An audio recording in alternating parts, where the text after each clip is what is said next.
This Library of the Arsenal, as it is now called, was founded as a private collection by Antoine-René Voyage and Son, Marquis de Paulny, and was first opened to the public on the 9th Floréal, in the 5th year of the French Republic, that is to say, on 28th of April, 1797, or just a century ago. This Marquis de Paulny was born in the year 1722, died in 1787, and was successively Minister of War, and Ambassador to Switzerland, to Poland, and to the Venetian Republic. His later years were devoted to the formation of this library, said to be one of the richest private collections known. It was acquired in 1785 by the Comte d'Artois, and today belongs to the state. It is situated on the right bank of the Seine, in the Rue de Sully, near the river, and not far from the Place de la Bastille, and is known as the Bibliothèque de l'Arsenal. In round numbers it now possesses 700,000 printed books, and about 8,000 manuscripts, many of them being of considerable value. Among the latter is this book of the sacred magic of Abramelin, as delivered by Abraham the Jew unto his son Lamech, which I now give to the public in printed form for the first time. Many years ago I heard of the existence of this manuscript from a celebrated occultist, since dead. And more recently my attention was again called to it by my personal friend, the well-known French author, lecturer and poet, Jules Boys, whose attention has been for some time turned to occult subjects, my first mentioned. Informant told me that it was known both to Bulwer Lytton and Eliphas Levi, that the former had based part of his description of the sage Rosicrucian Mejna on that of Abramelin, while the account of the so-called observatory of Sir Philip D'Urville in the strange story was to an extent copied from and suggested by that of the magical oratory and terrace, given in the 11th chapter of the 2nd book of this present work. Certainly also the manner of instruction applied by Mejna in Zanoni to the neophyte Glyndon, together with the test of leaving him alone in his abode to go on a short journey and then returning unexpectedly, is closely similar to that employed by Abramelin to Abraham, with this difference, that the latter successfully passed through that test, while Glyndon failed. It would also be especially such experiments as those described at length in the 3rd book, which the author of the strange story had in view when he makes Sir Philip D'Urville in the Ms. History of his life speak of certain books describing occult experiments, some of which he had tried and to his surprise found succeed. This rare and unique manuscript of the sacred magic of Abramelin, from which the present work is translated, is a French translation from the original Hebrew of Abraham the Jew. It is in the style of script usual at about the end of the 17th and beginning of the 18th centuries, and is apparently by the same hand as another Ms. The Magic of Picatrix, one also in the Bibliothèque de l'Arsenal. I know of no other existing copy or replica of this sacred magic of Abramelin, not even in the British Museum, whose enormous collection of occult manuscripts I have very thoroughly studied. Neither have I ever heard by traditional report of the existence of any other copy. In giving it now to the public, I feel, therefore, that I am conferring a real benefit upon English and especially American students of occultism, by placing within their reach for the first time a magical work of such importance from the occult standpoint. The manuscript is divided into 3 books, each with its separate title page, surrounded by an ornamental border of simple design, in red and black ink, and which is evidently not intended to be symbolical in the slightest degree, but is simply the work of a conscientious calligraphist wishing to give an appearance of cleanness and completeness to the title page. Volume composed of 3 parts: first part 102 pages, second 194, third 117, 413. June, 1883. The style of the French employed in the text of the Ms. is somewhat vague and obscure, 2 qualities unhappily heightened by the almost entire absence of any attempt at punctuation, and the comparative rarity of paragraphic arrangement. Even the full stop at the close of a sentence is usually omitted, neither is the commencement of a fresh one marked by a capital letter. The following example is taken from near the end of the 3rd book: C'est pourquoi la première chose que tu dois faire principalement à tes esprits familiers sera de leur commander. De ne te dis jamais aucune chose du même que lorsque tu les interrogeras, à moins qu'elles fut pour te avertir des choses qui concernent ton utilité auton. Préjudice parce que si tu ne leur l'amitié par les parler ils te diront tant et d'aussi, grandes choses quelles t'offusqueront l'entendement et tu ne scoros aquoi. Pentenir de sorte que dans la confusion des choses ils pourront te faire Prevarica et faire tomber dans des erreurs irréparables n'était fais jamais prior. En aucune chose ou tu pourras aider et secoer ton prochain et ne tens pas, quil teli demander mais tâche d'escavoir a fond, etc. This extract may be said to give a fair idea of the average quality of the French. The style, however, of the first book is much more colloquial than that of the second and third, it being specially addressed by Abraham to Lamech, his son, and the second-person singular being employed throughout it.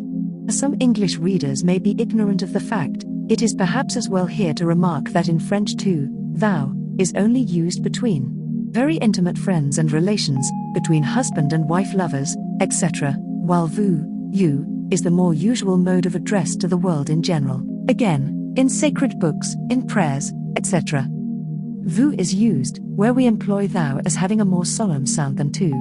Hence the French verb tatoya equals to be very familiar with, to be on extremely friendly terms with anyone, and even to be insolently familiar.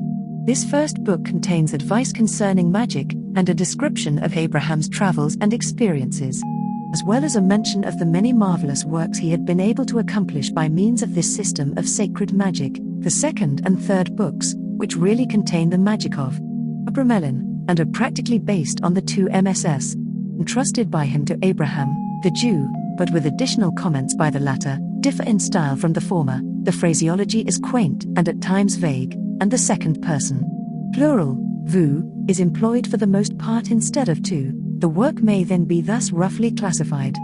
First book equals advice and autobiography, both addressed by the author to his son Lamech. Second book equals general and complete description of the means of obtaining the magical powers desired. Third book equals the application of these powers to produce an immense number of magical results. Though the chapters of the second and third books have special headings in the actual text, those of the first book have none. Wherefore in the table of contents I have supplemented this defect by a careful analysis of their subject matter. This system of sacred magic Abraham acknowledges to have received from the mage Abramelin, and claims to have himself personally and actually wrought most of the wonderful effects described in the third book, and many others besides. Who then was this Abraham the Jew? It is possible, though there is no mention of this in the Ms., that he was a descendant of that Abraham the Jew who wrote the celebrated alchemical work on 21 pages of bark or papyrus, which came into the hands of Nicholas Flamel, and by whose study the latter is said eventually to have attained the possession of the Stone of the Wise. The only remains of the Church of Saint Jacques de la Boucherie which exists at the present day is the tower, which stands near the Place du Châtelet, about 10 minutes' walk from the Bibliothèque de l'Arsenal. And there is yet a street near this tower which bears the title of Rue Nicolas Flamel, so that his memory still survives in Paris, together with that of the church close to which he lived, and to which, after the attainment of the Philosopher's Stone, he and his wife Penel caused a handsome peristyle to be erected. From his own account, the author of the present work appears to have been born in A.D. 1362, and to have written this manuscript for his son, Lamech, in 1458, being then in his 96th year. That is to say, that he was the contemporary both of Nicolas Flamel and Penel, and also of the mystical Christian Rosenkreutz, the founder of the celebrated Rosicrucian order or fraternity in Europe. Like the latter, he appears to have been very early seized with the desire of obtaining magical knowledge. Like him and Flamel, he left his home and traveled in search of the initiated wisdom. Like them both, he returned to become a worker of wonders. At this period, it was almost universally believed that the secret knowledge was only really obtainable by those who were willing to quit their home and their country to undergo dangers and hardships in its quest, and this idea even obtains to an extent in the present day. The life of the late Madame Blavatsky is an example in point. This period in which Abraham the Jew lived was one in which magic was almost universally believed in, and in which its professors were held in honor. Faust, who was probably also a contemporary of our author, Cornelius Agrippa, Sir Michael Scott, and many others I could name, are examples of this, not to mention the celebrated Drive in a later age. The history of this latter sage, his association with Sir Edward Kelly, and the part he took in the European politics of his time are too well known to need description here. That Abraham the Jew was not one whit behind any of these magicians in political influence, is evident to anyone who peruses this work. He stands a dim and shadowy figure behind the tremendous complication of Central European upheaval at that terrible and instructive epoch. As adepts of his type always appear and always have appeared upon the theatre of history in great crises of nations. The age which could boast simultaneously three rival claimants to the direction of two of the greatest levers of the society of that era, the papacy and the Germanic Empire, when the jealousies of rival bishoprics, the overthrow of dynasties, the Roman Church shaken to her foundations, sounded in Europe the tocsin of that fearful struggle which invariably precedes social reorganization.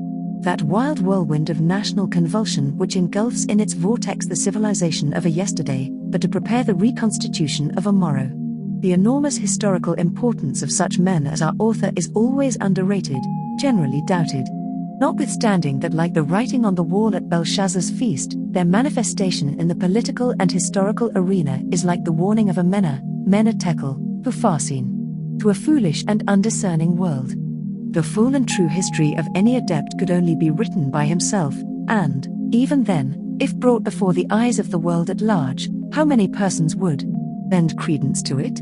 And even the short and incomplete statement of the notable events of our author's life contained in the first book will be to most readers utterly incredible of belief. But what must strike all alike is the tremendous faith of the man himself, as witnessed by his many and dangerous journeyings for so many years through wild and savage regions and places difficult of access even in our own day with all the increased facilities of transit which we enjoy. This faith at length brought him its reward, though only at the moment when even he was becoming discouraged and sick at heart with disappointed hope. Like his great namesake, the forefather of the Hebrew race, he had not in vain left his home, his of the Chaldees, that he might at length discover that light of initiated wisdom, for which his soul had cried aloud within him for so many years. This culmination of his wanderings was his meeting with Abramelin, the Egyptian mage. From him he received that system of magical instruction and practice which forms the body of the second and third books of this work. In the manuscript original this name is spelt in several different ways. I have noted this in the text wherever it occurs. The variations are Abramelin, Abramelin, Abramelim, and Abrahamelin. From these I have selected the orthography Abramelin to place on the title page, and I have adhered to the same in this introduction. As far as can be gathered from the text, the chief place of residence of Abraham, the Jew after his travels, was Würzburg, or, as it was called in the Middle Ages, Herbipolis. He appears to have married his cousin, and by her to have had two sons, the elder, named Joseph, whom he instructed in the mysteries of the Holy Kabbalah, and Lamech, the younger, to whom he bequeaths this system of sacred magic as a legacy, and to whom the whole of the first book is addressed. He speaks further of three daughters, to each of whom he gave 100,000 golden florins as a dowry. He expressly states that he obtained both his wife and a treasure of 3 million golden florins by means of some of the magical operations described in the third book. He further admits that his first inclination to Kabbalistical and magical studies was owing to certain instructions in the secrets of the Kabbalah, which he received when young from his father, Simon. So that after the death of the latter his most earnest desire was to travel in search of an initiated master. To the sincere and earnest student of occultism this work cannot fail to be of value, whether as an encouragement to that most rare and necessary quality, unshaken faith, as an aid to his discrimination between true and false systems of magic, or as presenting an assemblage of directions for the production of magical effects, which the author of the book affirms to have tried with success. Especially valuable are the remarks of Abraham the Jew on the various professors of the art which none may name in the course of his wanderings and travels, the account of the many wonders he worked, and, above all, the careful classification of the magical experiments in the third book, together with his observations and advice thereon. Not least in interest are the many notable persons of that age for or against whom he performed marvels: the Emperor Sigismund of Germany, Count Frederick the Quarreler, the bishop of his city, probably either John I, who began the foundation of the Würzburg University in 1403 with the authorization of Pope Boniface IX, or else Hector von Mespelbrunn, who completed the same noble work, the Count of Warwick, Henry VI of England, the rival popes, John XXIII, Martin V, Gregory XII, and Benedict XIII. The Council of Constance, the Duke of Bavaria, Duke Leopold of Saxony, the Greek Emperor, Constantine Palaiologos, and probably the Archbishop Albert of Magdeburg, and also some of the Hussite leaders, a roll of names celebrated in the history of that stirring time. Considering the era in which our author lived, and the nation to which he belonged, he appears to have been somewhat broad in his religious views. But not only does he insist that this sacred system of magic may be attained by anyone, whether Jew, Christian, Mahometan, or pagan, but he also continually warns Lamech against the error of changing the religion in which one has been brought up. And he alleges this circumstance as the reason of the occasional failures of the magician Joseph of Paris, the only other person he mentions besides himself and Abramelin who was acquainted with this particular system of magic, namely, that having been brought up a Christian, he had renounced that faith and become a Jew. At first sight it does not seem clear from the occult point of view what particular occult disadvantage should be attached to such a line of action. But we must remember that in his age, the conversion to another religion invariably meant an absolute, solemn and thorough renunciation and denial of any truth in the religion previously professed by the convert. Herein would be the danger, because whatever the errors, corruption, or mistakes in any particular form of religion, all are based on and descended from the acknowledgement of supreme divine powers. Therefore, to deny any religion, instead of only abjuring the mistaken or erroneous parts thereof, would be equivalent to denying formally and ceremonially the truths on which it was originally founded. So that whenever a person having once done this should begin to practice the operations of the sacred magic, he would find himself compelled to affirm with his whole will force those very formulas which he had at one time magically and ceremonially, though ignorantly, denied. And whenever he attempted to do this, the occult law of reaction would raise as a ceremonial obstacle against the effect which he should wish to produce the memory of that ceremonial denial which his previous renunciation had firmly sealed in his atmosphere. And the force of this would be in exact proportion to the manner and degree in which he had renounced his former creed. For of all hindrances to magical action, the very greatest and most fatal is unbelief, for it checks and stops the action of the will. Even in the commonest natural operations we see this. No child could learn to walk, no student could assimilate the formulas of any science, with the impracticability and impossibility of so doing the first thing in his mind. Wherefore it is that all adepts and great teachers of religion and of magic have invariably insisted on the necessity of faith. But though apparently more broad in view in admitting the excellence of every religion, unfortunately he shows the usual injustice to and jealousy of women which has distinguished men for so many ages, and which as far as I can see arises purely and simply from an innate consciousness that were women once admitted to compete with them on any plane without being handicapped as they have been for so many centuries, the former would speedily prove their superiority, as the Amazons of old did, which latter, as the writings even of their especial enemies, the Greeks, unwillingly admit, when overcome, were conquered by superior numbers, not by superior valor. However, Abraham the Jew grudgingly admits that the sacred magic may be attained by a virgin, while at the same time dissuading anyone from teaching it to her. The numerous advanced female occult students of the present day are the best answer to this. But notwithstanding the forementioned shortcomings, his advice on the manner of using magical power, when acquired, to the honor of God, the welfare and relief of our neighbor, and for the benefit of the whole animate creation, is worthy of the highest respect, and no one can peruse it without feeling that his highest wish was to act up to his belief. His counsel, however, for retired life after attaining magical power by his system, I do not speak of the retirement during the 6 months' preparation for the same, is not borne out by his own account of his life, wherein we find him so constantly involved in the contests and convulsions of the time. Also, however much the life of a hermit or anchorite may appear to be advocated, we rarely, if ever, find it followed by those adepts whom I may perhaps call the initiated and wonder-working medium between the great concealed adepts and the outer world. An example of the former class we may find in our author, an example of the latter in Abramelin. The particular scheme or system of magic advocated in the present work is to an extent sui generis, but to an extent only. It is rather the manner of its application which makes it unique. In magic, that is to say, the science of the control of the secret forces of nature, there have always been two great schools, the one great in good, the other in evil. The former the magic of light, the latter that of darkness. The former usually depending on the knowledge and invocation of the angelic natures, the latter on the method of evocation of the demonic races.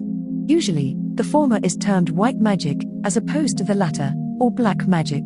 The invocation of angelic forces, then, is an idea common in works of magic, as also other ceremonies of pact with and submission to the evil spirits. The system, however, taught in the present work is based on the following conception, that the good spirits and angelic powers of light are superior in power to the fallen spirits of darkness. That these latter as a punishment have been condemned to the service of the initiates of the magic of light. This idea is to be found also in the Quran, or, as it is frequently and perhaps more correctly written, Quran. As a consequence of this doctrine, all ordinary material effects and phenomena are produced by the labor of the evil spirits under the command, usually of the good. That consequently, whenever the evil demons can escape from the control of the good, there is no evil that they will not work by way of vengeance. That therefore sooner than obey man, they will try to make him their servant, by inducing him to conclude pacts and agreements with them. That to further this project, they will use every means that offers to obsess him, that in order to become an adept, therefore, and dominate them. The greatest possible firmness of will, parity of soul and intent, and power of self-control is necessary, that this is only to be attained by self-abnegation on every plane. That man, therefore, is the middle nature, and natural controller of the middle nature between the angels and the demons. That therefore to each man is attached naturally both a guardian angel and a malevolent demon, and also certain spirits that may become familiars. So that with him it rests to give the victory unto the which he will. That, therefore, in order to control and make service of the lower and evil, the knowledge of the higher and good is requisite, e.a. in the language of the theosophy of the present day, the knowledge of the higher self. From this it results that the magnum opus propounded in this work is, by purity and self-denial to obtain the knowledge of and conversation with one's guardian angel. So that thereby and thereafter we may obtain the right of using the evil spirits for our servants in all material matters. This, then, is the system of the secret magic of Abramelin, the Mage, as taught by his disciple Abraham the Jew, and elaborated down to the smallest points. Except in the professed black magic grimoires. The necessity of the invocation of the divine and angelic forces to control the demons is invariably insisted upon in the operations of evocation described and taught in medieval magical manuscripts and published works. So that it is not so much, as I have before said, this circumstance, as the mode of its development by the 6 moons preparation, which is unusual. While again, the thorough and complete classification of the demons with their offices, and of the effects to be produced by their services, is not to be found elsewhere. Apart from the interest attaching to the description of his travels, the careful manner in which Abraham has made note of the various persons he had met professing to be in the possession of magical powers, what they really could do and could not do, and the reasons of the success or failure of their experiments, has a particular value of its own. The idea of the employment of a child as clairvoyant in the invocation of the guardian angel is not unusual, for example, in the Mendel, a style of Oriental divination. Familiar to all readers of Wilkie Collins' novel, The Moonstone, ink is poured into the palm of a child's hand, who, after certain mystical words being recited by the operator, beholds visions clairvoyantly therein. The celebrated evocation at which the great medieval sculptor, Benvenuto Cellini, is said to have assisted, also was in part worked by the aid of a child as seer. Cagliostro III also is said to have availed himself of the services of children in this particular. But for my part I cannot understand the imperative necessity of the employment of a child in the angelic evocation, if the operator be pure in mind, and has developed the clairvoyant faculty which is latent in every human being, and which is based on the utilization of the thought vision.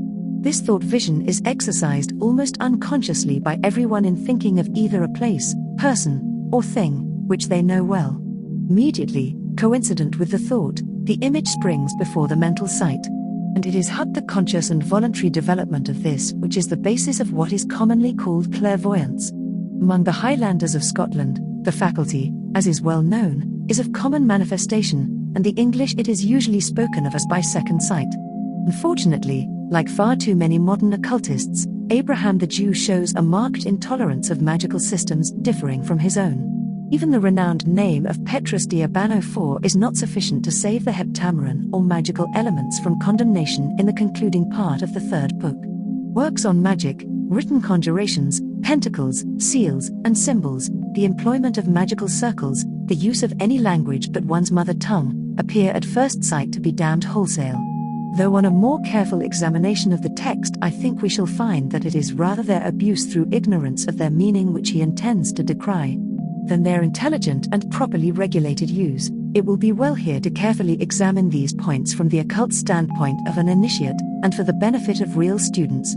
Abraham in several places insists that the basis of this system of sacred magic is to be found in the Kabbalah. Now, he expressly states that he has instructed his eldest son, Joseph, herein as being his right by primogeniture, even as he himself had received somewhat of Kabbalistic instruction from his father, Simon.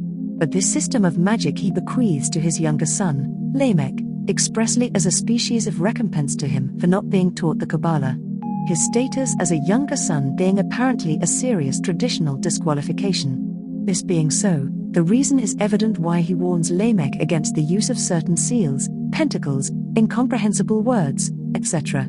Because most of these being based on the secrets of the Kabbalah, their use by a person ignorant hereof might be excessively dangerous through the not only possible but probable perversion of the secret formulas therein contained. Any advanced student of occultism who is conversant with medieval works on magic, whether Ms.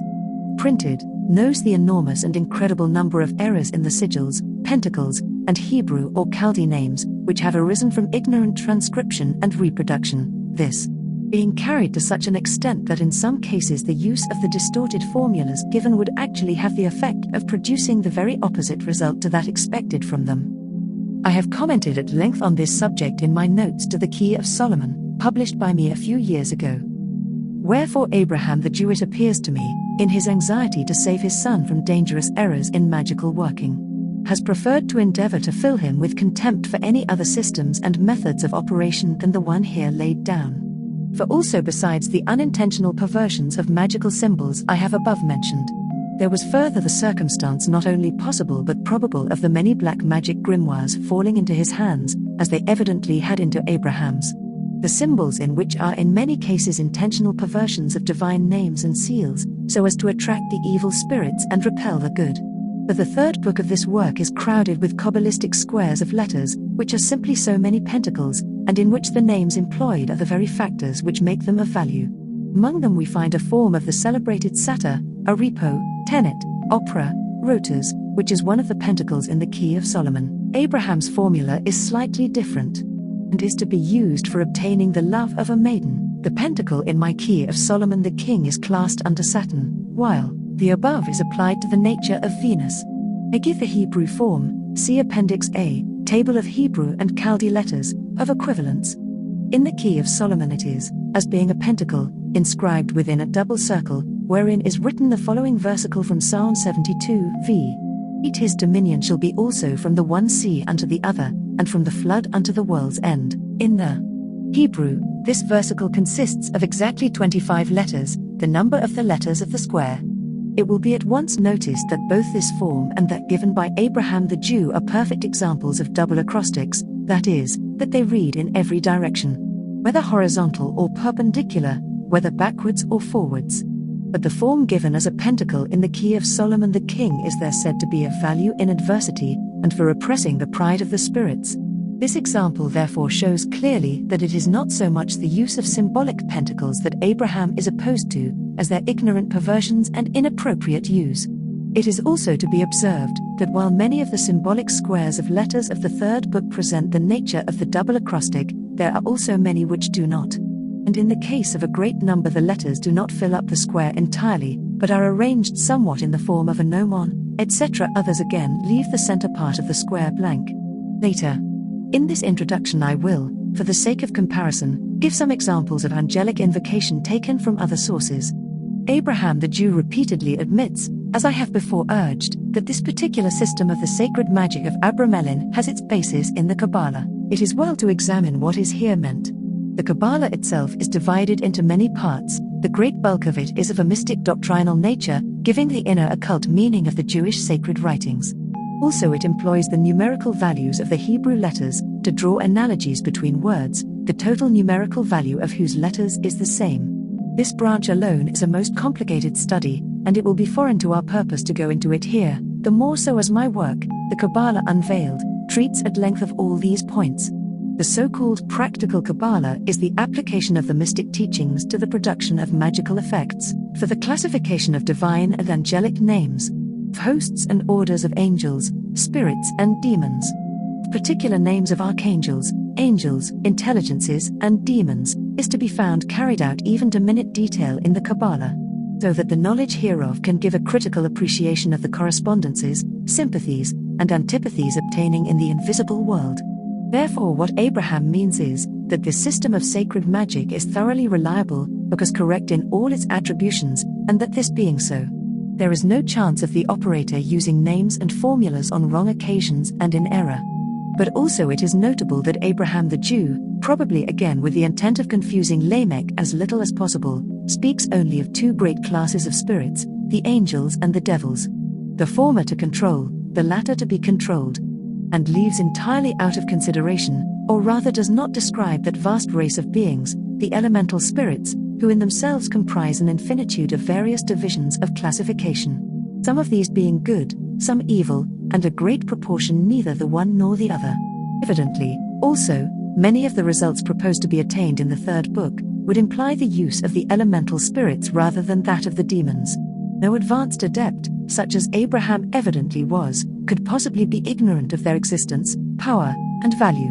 And we are therefore forced to conclude either that he was unwilling to reveal this knowledge to Lamech, or, which is infinitely more probable, that he feared to confuse him by the large amount of additional instruction which would be necessary to make him thoroughly understand their classification, nature, and offices. This latter line of action would be the less imperative, as the correctness of the symbols of the third book would minimize chances of error. And what Abraham is undertaking to teach Lamech is how to arrive at practical magical results, rather than the secret wisdom of the Kabbalah. It is entirely beyond the scope of this introduction for me to give here any lengthy dissertation on the natures, good or evil, of spiritual beings. I will, therefore, only state briefly and concisely the principal differences between angels, elementals, and devils. We may then conclude that angels, though themselves divided into numerous orders and classes, possess generally the following characteristics: that they are entirely good in nature and operation. The conscient administrators of the divine will upon the plane of the material universe, that they are responsible, not irresponsible agents, and therefore capable of fall. And that they are independent of the currents of the infinite secret forces of nature, and can therefore act beyond them. Though their classification and qualities will cause them to be more sympathetic with certain among these forces than with the rest, and this in varying degree. Also that they are superior in power to men, spirits, elementals, and devils. The elementals, on the other hand, though consisting of an infinitude of classes, are the forces of the elements of nature, the administrators of the currents thereof, and can therefore never act beyond and independently of their own particular currents. In a sense, therefore, they are irresponsible for the action of a current as a whole, though responsible for the part thereof in which they immediately act. Therefore also they are at the same time subject to the general current of the force, wherein they live, move, and have their being. Though superior to the immediate and particular part of it which they direct, such races, superior to man in intuition and magical powers, inferior to him in other ways. Superior to him in their power in a particular current of an element, inferior to him in only partaking of the nature of that one element, are of necessity to be found constantly recurring in all the mythologies of antiquity, the dwarfs and elves of the Scandinavians, the nymphs, hamadryads, and nature spirits of the Greeks. The fairies good and bad of the legends dear to our childish days, the host of mermaids, satyrs, fauns, sylphs, and fays. The forces intended to be attracted and propitiated by the fetishes of the Negro race are for the most part no other thing than the ill-understood manifestations of this great class, the elementals.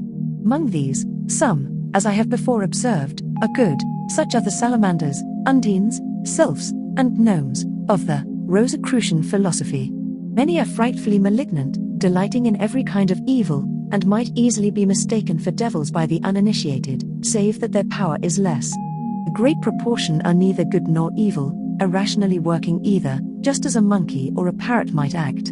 In fact, such closely resemble animals in their nature, and especially combinations of animals, in which forms distorted and mingled, would lie their symbolic manifestation. Another very large class would not act irrationally in this manner, but with intent, only always following the predominant force, either good or evil, in their then entourage. A spirit of this kind, for example, attracted into an assembly of good persons would endeavor to excite their ideas towards good. Attracted among evil-minded persons would incite them mentally to crime. Among how many criminals is not their only excuse that they thought they kept hearing something telling them to commit the crime? Yet these suggestions would not always arise from elementals alone, but frequently from the depraved astral remnants of deceased evil persons. Devils, on the other hand, are far more powerful than elementals, but their action for evil is parallel to that of the good angels for good. And their malignancy is far more terrible than that of the evil elementals, for not being, like them, subjected to the limits of a certain current. Their sphere of operation extends over a far greater area, while the evil they commit is never irrational or mechanical, but worked with full consciousness and intent. I do not agree entirely with the manner of behavior advised by Abraham towards the spirits. On the contrary, the true initiates have always maintained that the very greatest courtesy should be manifested by the exorciser, and that it is only when they are obstinate and recalcitrant that severer measures should be resorted to, and that even with the devils we should not reproach them for their condition, seeing that a contrary line of action is certain to lead the magician into error. But, perhaps, Abraham has rather intended to warn Lamech against the danger of yielding to them in an exorcism even in the slightest degree. The word demon is evidently employed in this work almost as a synonym of devil. But, as most educated people are aware, it is derived from the Greek daimon, which anciently simply meant any spirit, good or bad. A work filled with suggestive magical references is the well-known Arabian Nights. And it is interesting to notice the number of directions in the third book of this work for producing similar effects to those there celebrated. For example, the 9th chapter of the third book gives the symbols to be employed for changing human beings into animals, one of the commonest incidents in the Arabian Nights. As in the story of the first old man and the hind, that of the 3 calendars, and the 5 ladies of Baghdad, that of Beether and Gauher, etc., etc.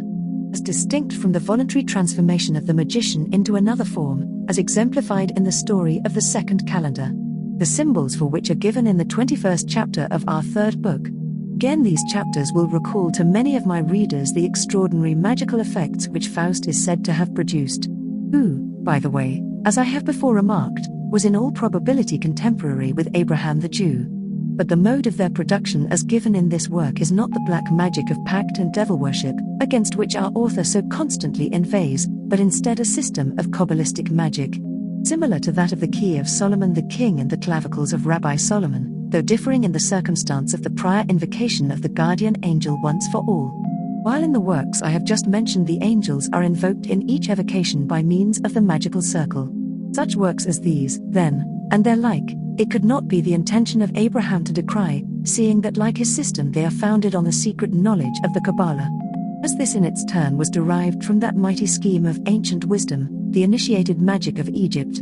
But to any deep student at the same time of the Kabbalah and of modern Egyptology, the root and origin of the former is evidently to be sought in that country of mysteries, the home of the gods whose symbols and classification formed so conspicuous a part of the sacred rites, and from which even to the present day, so many recipes of magic have descended.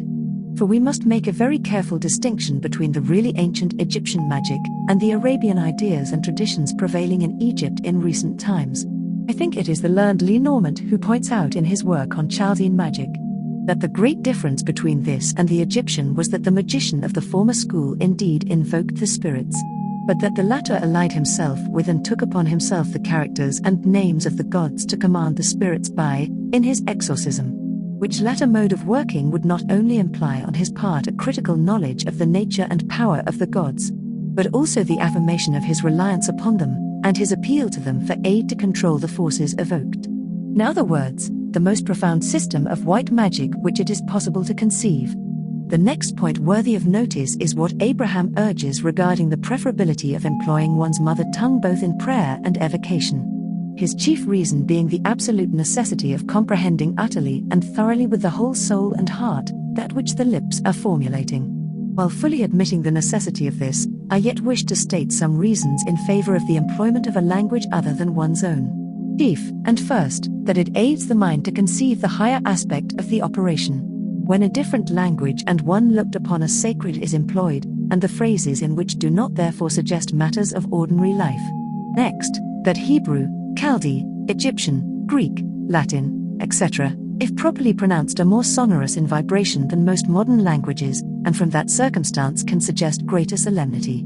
Also, that the farther a magical operation is removed from the commonplace, the better. But I perfectly agree with Abraham that it is before all things imperative that the operator should thoroughly comprehend the import of his prayer or conjuration. Furthermore, the words in these ancient languages imply formulas of correspondences with more ease than those of the modern ones.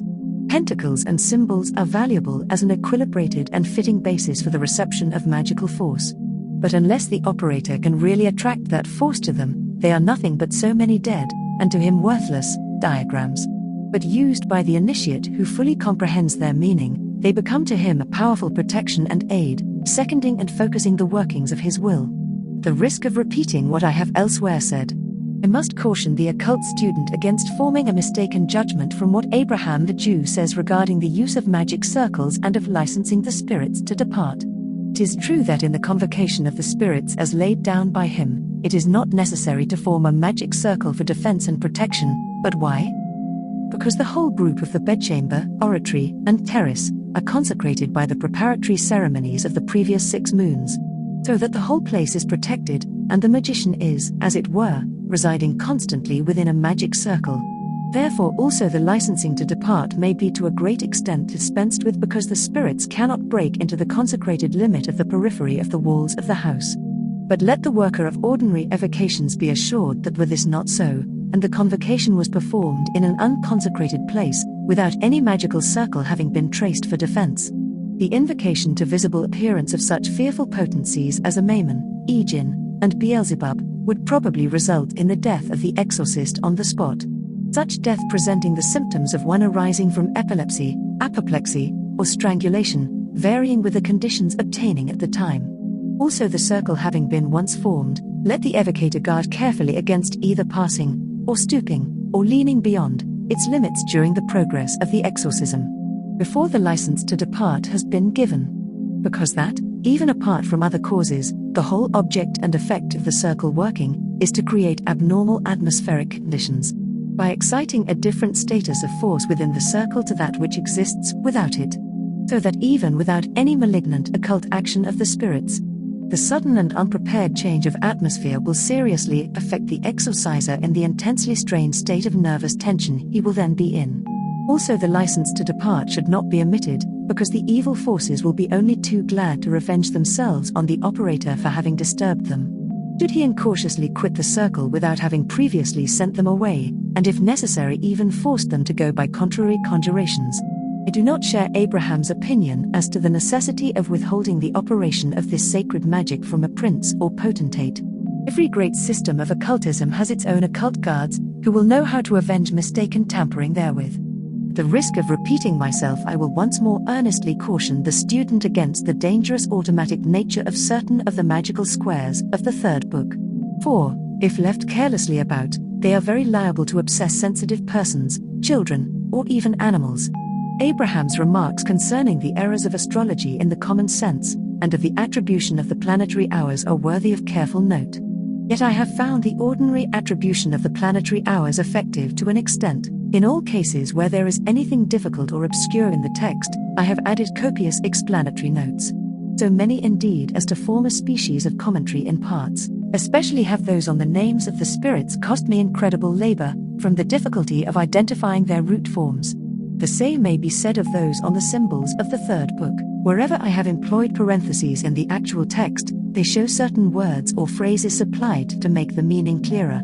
In conclusion, I will only say that I have written this explanatory introduction purely and solely as a help to genuine occult students, and that for the opinion of the ordinary literary critic who neither understands nor believes in occultism, I care nothing. Employment of a child clairvoyant by Cagliostro. The well-known Joseph Balsamo, Count Cagliostro, is said to have been born at Palermo in 1743. On his trial at Rome in 1780, and at Zurich in 1791, he was accused of having practiced all kinds of impositions, of gold-making, and of possessing the secret of prolonging life, of teaching Kabbalistic arts, of summoning and exorcising spirits, of having actually foretold future things, especially in small and secret assemblies, and chiefly by means of a little boy whom he took aside with him into a separate room, in order to fit him for divining. With regard to the manner in which he employed this child clairvoyant, the documents of the trial give the following information. This child had to kneel before a small table, on which a vessel of water and some lighted candles were placed. He then instructed the boy to look into the vessel of water, and so commenced his conjurations. He next laid his hand on the head of the child, and in this position addressed a prayer to God for a successful issue of the experiment. The child now became clairvoyant, and said at first that he saw something white, then that he saw visions, an angel, etc. Again the documents say that he worked through the usual ceremonies, and that all was wonderfully corroborated through the appearance of the angel. Cagliostro is also said at Milan to have availed himself of the services of an orphan maiden of marriageable age as clairvoyant. It will be remarked that this modus operandi differs strongly from that employed by the mesmerists and hypnotists of today with their clairvoyance. For here the whole force of the operator was concentrated on a magical ritual of evocation, the hand being merely laid on the child's head to form a link. And it in no way appears that the child was reduced to the miserable condition of automatic trance now practiced, and which a really advanced occultist would be the first to condemn, as knowing its dangers. On the other hand, there seems to be a distinct similarity between Cagliostro's method and the system of Oriental divination called the Mendel, to which I have previously referred. 20. Introduction. Appendix C. Examples of other methods of angelic evocation. For the benefit of the occult student, I here give two other systems of angelic evocation. The first is taken from that part of the book called Barrett's Magus Year 1801, which is entitled The Key to Ceremonial Magic. The second is copied from my Key of Solomon the King, from The Perfection and Key of Ceremonial Magic, being the second part of the second book of the Magus or Celestial Intelligencer, by Francis Barrett, F.R.C. The good spirits may be invocated of us, or by us, divers ways, and they in sundry shapes and manners offer themselves to us, for they openly speak to those that watch, and do offer themselves to our sight, or do inform us by dreams and by oracle of those things which we have a great desire to know. Whoever therefore would call any good spirit to speak or appear in sight, he must particularly observe two things. One whereof is about the disposition of the invocant, the other concerning those things which are outwardly to be attributed to the invocation for the conformity of the spirit to be called.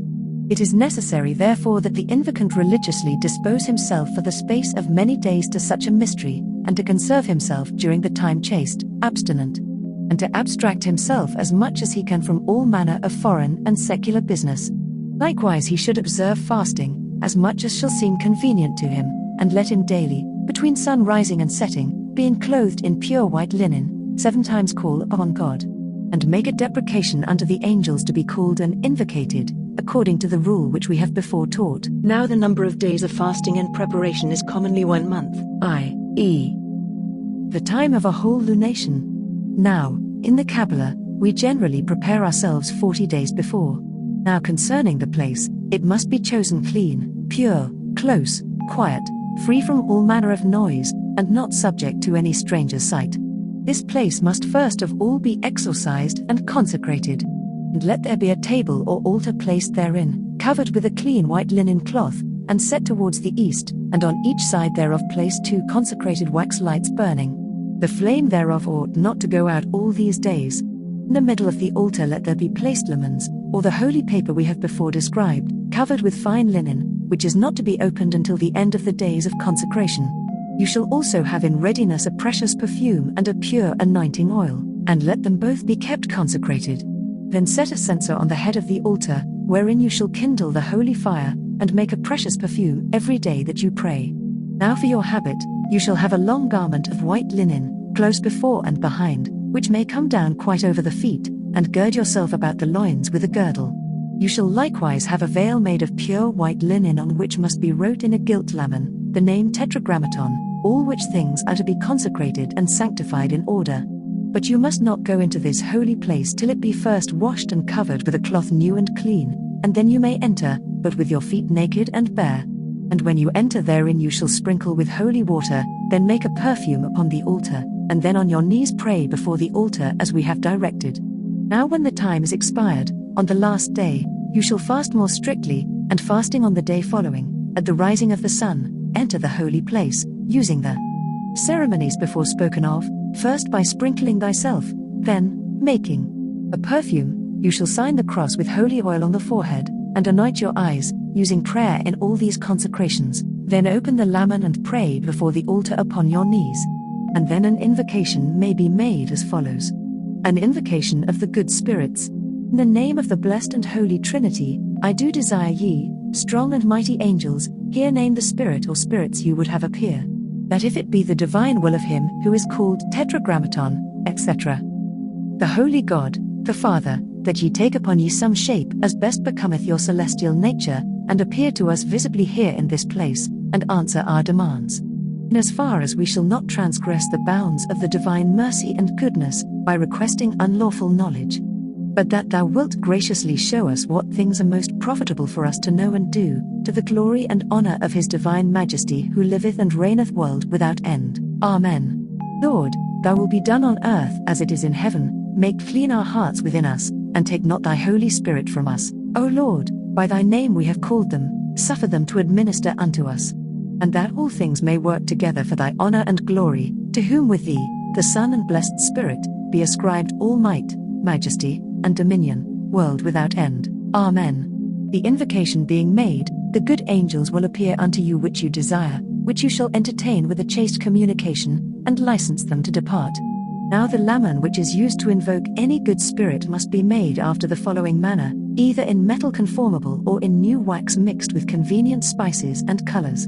Or it may be made with pure white paper with convenient colors, and the outward form of it may be either square, circular, or triangular, or of the like sort, according to the rule of the numbers, in which there must be written the divine names, as well general as special, and in the center of the lamen draw a hexagon 7 or character of 6 corners. In the middle thereof write the name and character of the star, or of the spirit his governor, to whom the good spirit that is to be called is subject. And about this character let there be placed so many characters of 5 corners, or pentacles, as the spirits we would call together at once. But if we should call only one, nevertheless there must be made 4 pentagons, wherein the name of the spirit or spirits with their characters are to be written. Now this lamen ought to be composed when the moon is in her increase, on those days and hours which agree to the spirit, and if we take a fortunate planet, therewith, it will be the better for the producing the effect. Which table or lamen being rightly made in the manner we have fully described, must be consecrated according to the rules above delivered. And this is the way of making the general table or lamen for the invocating of all spirits whatever, the form whereof you may see in plates of pentacles, seals, and lamens. We will yet declare unto you another rite more easy to perform this thing. Let the man who wishes to receive an oracle from a spirit, be chaste, pure, and sanctified. Then a place being chosen pure, clean, and covered everywhere with clean and white linen, on the Lord's day in the new of the moon, let him enter into that place clothed with white linen. Let him exorcise the place, bless it, and make a circle therein with a consecrated coal. Let there be written in the outer part of the circle the names of the angels. In the inner part thereof write the mighty names of God, and let be placed within the circle, at the 4 parts of the world, the vessels for the perfumes. Then being washed and fasting, let him enter the place, and pray towards the east this whole psalm, blessed are the undefiled in the way, etc. Psalm 6. Then make a fumigation, and deprecate the angels by the said divine names, that they will appear unto you, and reveal or discover that which you so earnestly desire. And do this continually for 6 days washed, and fasting. On the 7th day being washed and fasting, enter the circle, perfume it, and anoint thyself with holy oil upon the forehead, eyes, and in the palms of both hands, and upon the feet. Then with bended knees, say the psalm aforesaid, with divine and angelical names. Which being said, arise, and walk round the circle from east to west, until thou shalt be wearied with the giddiness of thy head and brain, then straightway fall down in the circle, where thou mayest rest, and thou wilt be wrapped up in an ecstasy, and a spirit will appear and inform thee of all things necessary to be known. We must observe also, that in the circle there ought to be 4 holy candles burning at the 4 parts of the world, which ought not to want light for the space of a week. And the manner of fasting is this, to abstain from all things having a life of sense, and from those which do proceed from them. Let him drink only pure running water. Neither is there any food or wine to be taken till the going down of the sun. Let the perfume and the holy anointing oil be made as is set forth in Exodus, and other holy books of the Bible. It is also to be observed, that as often as he enters the circle he has upon his forehead a golden lamen, upon which must be written the name Tetragrammaton, in the manner we have before mentioned. In the Key of Solomon the King, Book 2, Chapter 21, will be found other directions for invoking spirits as follows. Make a small book containing the prayers for all the operations, the names of the angels in the form of litanies, their seals and characters. The which being done thou shalt consecrate the same unto God and unto the pure spirits in the manner following. Thou shalt set in the destined place a small table covered with a white cloth, whereon thou shalt lay the book opened at the great Pentacle which should be drawn on the first leaf of the said book. And having kindled a lamp which should be suspended above the center of the table, thou shalt surround the said table with a white curtain. Clothe thyself in the proper vestments, and holding the book open, repeat upon thy knees the following prayer with great humility. The prayer: Adonai, Elohim, El, Ehe Asher Ehe, Prince of Princes, Existence of Existences, have mercy upon me, and cast thine eyes upon thy servant, N. who invoketh thee most devoutly, and supplicateth thee by thy holy and tremendous name, Tetragrammaton, to be propitious and to order thine angels and spirits to come and take up their abode in this place. O ye angels and spirits of the stars, O all ye angels and elementary spirits, O all ye spirits present before the face of God, I the minister and faithful servant of the Most High conjure ye. Let God himself, the existence of existences, conjure ye to come and be present at this operation. I the servant of God, most humbly entreat ye. Amen. After which thou shalt incense it with the incense proper to the planet and the day, and thou shalt replace the book on the aforesaid table, taking heed that the fire of the lamp be kept up continually during the operation, and keeping the curtains closed. Repeat the same ceremony for 7 days, beginning with Saturday, and perfuming the book each day with the incense proper to the planet ruling the day and hour, and taking heed that the lamp shall burn both day and night. After the which thou shalt shut up the book in a small drawer under the table, made expressly for it, until thou shalt have occasion to use it. And every time that thou wishest to use it, clothe thyself with thy vestments, kindle the lamp, and repeat upon thy knees the aforesaid prayer, Adonai, Elohim, etc. It is necessary also in the consecration of the book, to summon all the angels whose names are written therein in the form of litanies, the which thou shalt do with devotion. And even if the angels and spirits appear not in the consecration of the book, be not thou astonished thereat, seeing that they are of a pure nature, and consequently have much difficulty in familiarizing themselves with men who are inconstant and impure, but the ceremonies and characters being correctly carried out, devoutly, and with perseverance, they will be constrained to come. And it will at length happen that at thy first invocation thou wilt be able to see and communicate with them. But I advise thee to undertake nothing unclean or impure, for then thy importunity, far from attracting them, will only serve to chase them from thee, and it will be thereafter exceedingly difficult for thee to attract them for use for pure ends. The first book of the Holy Magic, which God gave unto Moses, Aaron, David, Solomon, and other saints, patriarchs and prophets, which teacheth the true divine wisdom, bequeathed by Abraham unto Lamech his son. Translated from the Hebrew. 1458. Although this first book serveth rather for prologue than for the actual rules to acquire this divine and sacred magic, nevertheless, O Lamech, my son, thou wilt therein find certain examples and other matters which will be none the less useful and profitable unto thee than the precepts and dogmas which I shall give thee in the second and third books. Wherefore thou shalt not neglect the study of this first book, which shall serve thee for an introduction unto the veritable and sacred magic, and unto the practice of that which I, Abraham, the son of Simon, have learned, in part from my father, and in part also from other wise and faithful men, and which I have found true and real, having submitted it unto proof and experiment. And having written this with mine own hand, I have placed it within this casket, and locked it up, as a most precious treasure, in order that when thou hast arrived at a proper age thou mayest be able to admire, to consider, and to enjoy the marvels of the Lord, as well as thine elder brother Joseph, who, as the firstborn, hath received from me the holy tradition of the Kabbalah, the first chapter. Lamech, if thou wishest to know the reason wherefore I give unto thee this book, it is that if thou considerest thy condition, which is that of being a last-born son, thou shalt know wherefore it appertaineth unto thee, and I should commit a great error should I deprive thee of that grace which God hath given unto me with so much profusion and liberality. I will then make every effort to avoid and to fly prolixity of words in this first book, having alone in view the ancientness of this venerable and indubitable science, And seeing that truth hath no need of enlightenment and of exposition, she being simple and right. Be thou only obedient unto all that I shall say unto thee, contenting thyself with the simplicity thereof, be thou good and upright. And thou shalt acquire more wealth than I could know how to promise unto thee. May the only and most holy God grant unto all the grace necessary to be able to comprehend and penetrate the high mysteries of the Kabbalah and of the law. But they should content themselves with that which the Lord accordeth unto them. Seeing that if against his divine will they wish to fly yet higher, even as did Lucifer, this will but procure for them a most shameful and fatal fall. Wherefore it is necessary to be extremely prudent, and to consider the intention which I have had in describing this method of operation. Because in consideration of thy great youth I attempt no other thing but to excite thee unto the research of this sacred magic. But the manner of acquiring the same will come later, in all its perfection, and in its proper time.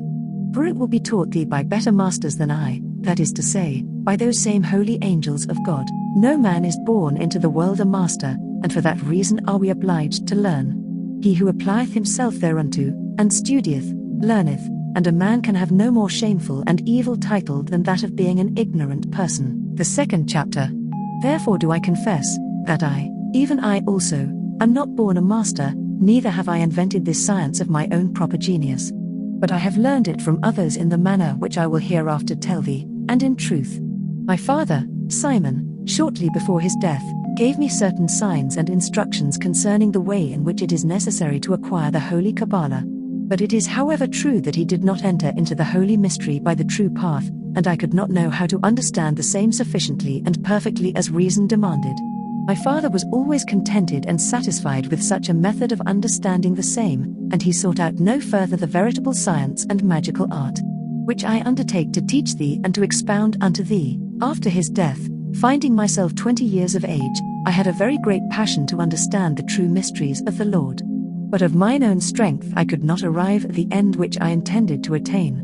I learned that at Mayence there was a rabbi who was a notable sage, and the report went that he possessed in full the divine wisdom.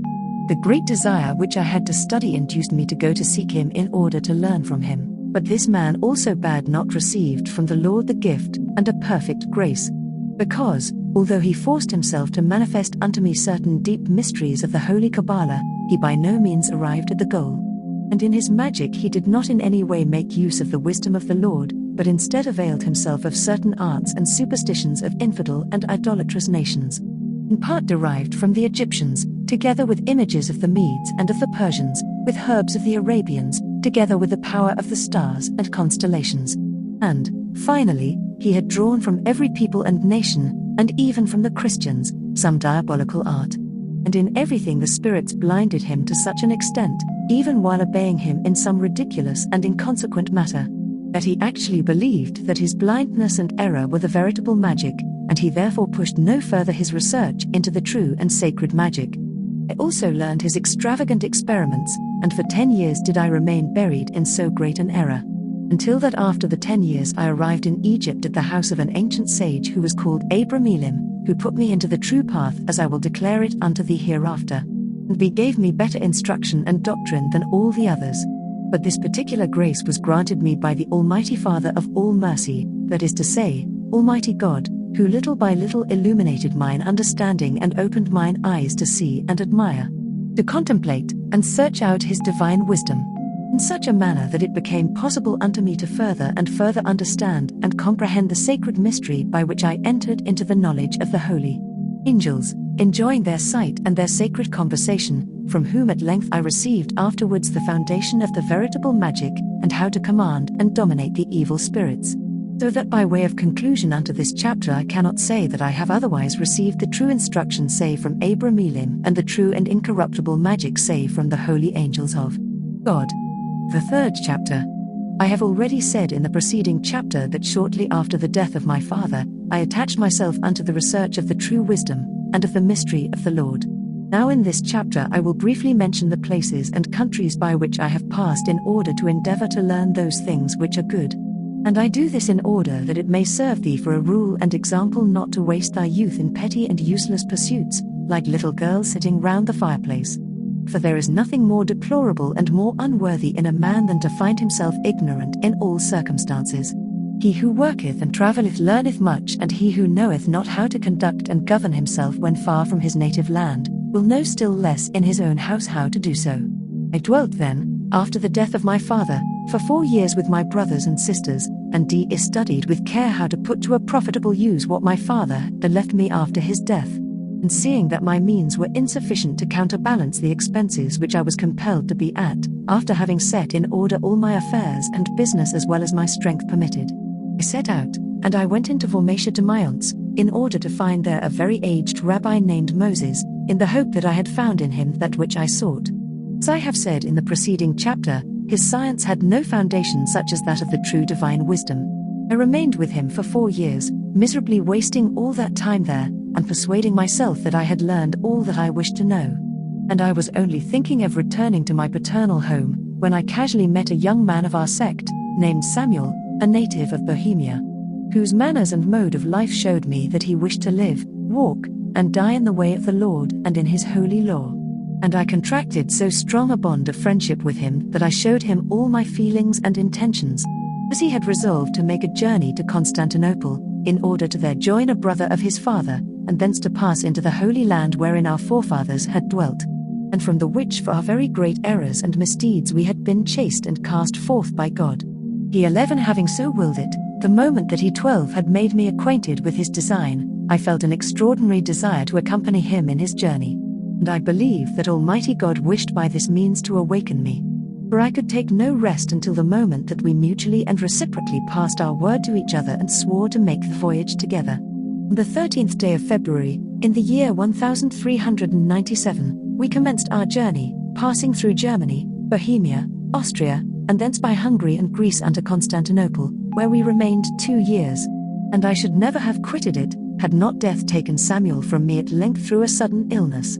Finding myself alone, a fresh desire for travel seized me, and so much was my heart given thereto, that I kept wandering from one place to another, until at length I arrived in Egypt. Where constantly traveling for the space of 4 years in one direction and another, the more I practiced the experiments of the magic of Rabbin Moses, the less did it please me. I pursued my voyage towards our ancient country, where I fixed my residence for a year, and neither saw nor heard of any other thing but misery, calamity, and unhappiness. After this period of time, I there found a Christian who also was traveling in order to find that which I was seeking also myself. Having made an agreement together, we resolved to go into the desert parts of Arabia for the search for that which we ardently desired, feeling sure that, as we had been told, there were in those places many just and very learned men, who dwelt there in order to be able to study without any hindrance, and to devote themselves unto that art for which we ourselves were seeking. But as we there found nothing equivalent to the trouble we had taken, or which was worthy of our attention, there came into my head the extravagant idea to advance no farther, but to return to my own home. I communicated my intention to my companion, but he for his part wished to follow out his enterprise and seek his good fortune, so I prepared to return. The 4th chapter. In my return journey I began to reflect on the time which I had lost in traveling, and on the great expense which I had been at without any return, and without having made any acquisition of that which I wished for and which had caused me to undertake the voyage. I had, however, taken the resolution of returning to my home on quitting Arabia Deserta by way of Palestine, and so into Egypt, and I was 6 months on the way. I at length arrived at a little town called Arachi, situated on the bank of the Nile, where I lodged with an old Jew named Aaron, where indeed I had already lodged before in my journey. And I communicated unto him my sentiments. He asked me how I had succeeded, and whether I had found that which I wished. I answered mournfully that I had done absolutely nothing, and I made him an exact recital of the labors and troubles which I had undergone. And my recital was accompanied by my tears, which I could not help shedding in abundance, so that I attracted the compassion of the old man. And he began to try to comfort me by telling me that during my journey he had heard say that in a desert place not far from the aforesaid town of Arachi dwelt a very learned and pious man, whose name was Abramelin, and he exhorted me that as I had already done so much, not to fail to visit him, that perhaps the most merciful God might regard me with pity, and grant me that which I righteously wished for. It seemed to me as though I was listening to a voice, not human but celestial, and I felt a joy in mine heart such as I could not express. And I had neither rest nor intermission until Aaron found me a man who conducted me to the nearest route. by which walking upon fine sand during the space of 3 days and a half without seeing any human habitation, I at length arrived at the foot of a hill of no great height, and which was entirely surrounded by trees. My guide then said, "In this small wood dwelleth the man whom you seek." And having showed me the direction to take, he wished to accompany me no further, and having taken his leave of me, he returned home by the same route by which we had come, together with his mule which had served to carry our food. Finding myself in this situation, I could think of no other thing to do than to submit myself to the help of the divine providence by invoking his very holy name, who then granted unto me his most holy grace, for in turning my eyes in the aforementioned direction, I beheld coming towards me a venerable aged man, who saluted me in the Chaldean language in a loving manner, inviting me to go with him into his habitation. The which courtesy I accepted with an extreme pleasure, realizing in that moment how great is the providence of the Lord. The good old man was very courteous to me and treated me very kindly, and during an infinitude of days he never spake unto me of any other matter than of the fear of God, exhorting me to lead ever a well-regulated life, and from time to time warned me of certain errors which man commits through human frailty, and, further, he made me understand that he detested the acquisition of riches and goods which we were constantly employed in gaining in our towns through so severe usury exacted from, and harm wrought to, our neighbor. He required from me a very solemn and precise promise to change my manner of life, and to live not according to our false dogmas, but in the way and law of the Lord. The which promise I having ever after inviolably observed, and being later on again among my relatives and other Jews, I passed among them for a wicked and foolish man. But I said in myself, let the will of God be done, and let not respect of persons turn us aside from the right path, seeing that man is a deceiver. The aforesaid Abramelin, knowing the ardent desire which I had to learn, he gave me 2 manuscript books, very similar in form unto these which I now bequeath unto thee, O Lamech, my son, but very obscure, and he told me to copy them for myself with care, which I did, and carefully examined both the one and the other. And he asked me if I had any money. I answered unto him yes. He said unto me that he required 10 golden florins, which he must himself, according to the order which the Lord had given unto him, distribute by way of alms among 72 poor persons, who were obliged to repeat certain psalms. And having kept the feast of Saturday, which is the day of the Sabbath, he set out to go to Arachi, because it was requisite that he should himself distribute the money. And he ordered me to fast for 3 days, that is to say, the Wednesday, Thursday, and Friday following, contenting myself with only a single repast in the day, wherein was to be neither blood nor dead things. Also he commanded me to make this commencement with exactness, and not to fail in the least thing, for in order to operate well it is very necessary to begin well. And he instructed me to repeat all the 7 Psalms of David one single time in these 3 days, and not to do or practice any servile operation. The day being come, he set out, and took with him the money which I had given him. I faithfully obeyed him, executing from point to point that which he had ordered me to do. His return was 15 days later, and being at last arrived, he ordered me the day following, which was a Tuesday, before the rising of the sun, to make with great humility and devotion a general confession of all my life unto the Lord, with a true and firm proposal and resolution to serve and fear him otherwise than I had done in the past, and to wish to live and die in his most holy law, and in obedience unto him. I performed my confession with all the attention and exactitude necessary. It lasted until the going down of the sun. And the day following I presented myself unto Abramelin, who with a smiling countenance said unto me, It is thus I would ever have you. He then conducted me into his own apartment, where I took the 2 little manuscripts which I had copied. And he asked of me whether truly, and without fear, I wished for the divine science and for the true magic. I answered unto him that it was the only end and unique motive which had induced me to undertake a so long and troublesome voyage, with the view of receiving this special grace from the Lord. And I, said Abramelin, trusting in the mercy of the Lord, I grant and accord unto thee this holy science, which thou must acquire in the manner which is prescribed unto thee in the 2 little manuscript books, without omitting the least imaginable thing of their contents, and not in any way to gloss or comment upon that which may be or may not be, seeing that the artist who hath made that work is the same God who from nothingness hath created all things. Thou shalt in no way use this sacred science to offend the great God, and to work ill unto thy neighbor. Thou shalt communicate it unto no living person whom thou dost not thoroughly know by long practice and conversation, examining well whether such a person really intendeth to work for the good or for the evil. And if thou shalt wish to grant it unto him, thou shalt well observe and punctually the same fashion and manner, which I have made use of with thee. And if thou doest otherwise, he who shall receive it shall draw no fruit therefrom. Keep thyself as thou wouldst from a serpent from selling this science, and from making merchandise of it. Because the grace of the Lord is given unto us free and gratis, and we ought in no wise to sell the same. This veritable science shall remain in thee and thy generation for the space of 72 years, and will not remain longer in our sect.